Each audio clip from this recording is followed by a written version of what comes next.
6 ketua parpol melapor ke Polda Nusa Tenggara Barat karena menilai hasil pemilu di Kecamatan Sekotong tak wajar. 6 pimpinan partai politik peserta pemilihan umum atau pemilu 2024 mendatangi Kepolisian Daerah atau Polda Nusa Tenggara Barat pada Senin 26 Februari 2024 malam. Mereka mendatangi Polda NTB untuk melaporkan dugaan kecurangan yang dilakukan Panitia Pemilihan Kecamatan atau PPK Sekotong karena diduga menghilangkan perolehan suara partai politik tersebut untuk memenangkan salah satu calon anggota DPRD. Keenam pimpinan parpol tersebut diantaranya lalu Fathul Bahri, Ketua DPD Partai Gerindra, Ya Agil Al-Hadar, Ketua DPW Partai Keadilan Sejahtera atau PKS, Indra Jaya Usman, Ketua DPD Partai Demokrat, lalu Hardian Irfani, Ketua DPW Partai Kebangkitan Bangsa atau PKB, Haji Muzihir, Ketua DPW Partai Persatuan Pembangunan atau P3, dan Haji Muazzim Akbar, Ketua DPD Partai Amanat Nasional atau PAN. Ketua DPD Partai Demokrat Indra Jaya Usman atau IJU mengatakan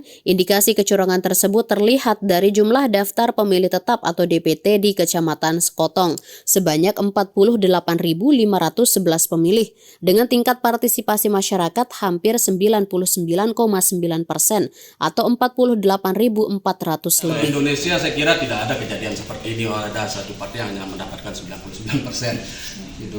Walaupun itu saya katakan misalnya dalam posisi partai saya misalnya misalnya di Pacitan itu kan sangat dominan Demokrat, tapi tidak ada juga Demokrat mendapatkan suara 99% di Pacitan. Artinya dari jumlah DPT itu tidak ada pemilih yang pindah memilih, meninggal dunia dan keluar negeri, dan ini tidak ada suara batal. Saya kira ini sangat jelas, clean and clear kecurangannya, kata IJU pada Senin 26 Februari 2024. Lebih lanjut, caleg DPRD Provinsi NTB Dapil 2 itu mengatakan partai-partai yang merasa dicurangi tersebut merupakan partai besar, sehingga menurutnya tidak mungkin para kader partai di wilayah tersebut tidak memilih partainya sendiri. IJU berharap Komisi Pemilihan Umum dan Bawaslu bertanggung jawab atas dugaan pencurian suara partai di Kecamatan Sekotong. Di tingkat PPK, saya kira di tingkat TPS juga sudah ada indikasi kecurangan, kata IJU. Ketua DPD Partai Gerindra Fathul Bahri menambahkan, proses demokrasi yang selama ini berjalan harus sesuai apa yang diharapkan. Melihat adanya indikasi kecurangan tersebut, Bupati Lombok Tengah itu meminta agar KPU melakukan penghitungan suara ulang. Tentu ini harus dihitung ulang, mulai dari tingkat TPS ya. Surat-suaranya harus dibuat. Tanggapan pihak Polda beliau tentu ini bicara sisi pengamanan. Kondisi tersebut juga, kata mantan anggota DPRD Kabupaten Lombok Tengah itu, jangan sampai mengganggu kondusivitas daerah yang disebabkan oleh konflik kepentingan. Ketua DPP PKS Ya Agil mengatakan kedatangan 6 partai politik tersebut ke Polda NTB sebagai langkah untuk mengembalikan kepercayaan publik terhadap partai politik yang dipilih saat pemilu berlangsung.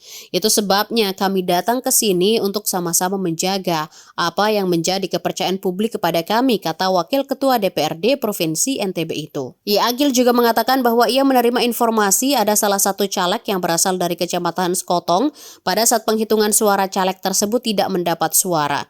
Masa dia sebagai caleg tidak mencoblos dirinya, kata Ya Agil.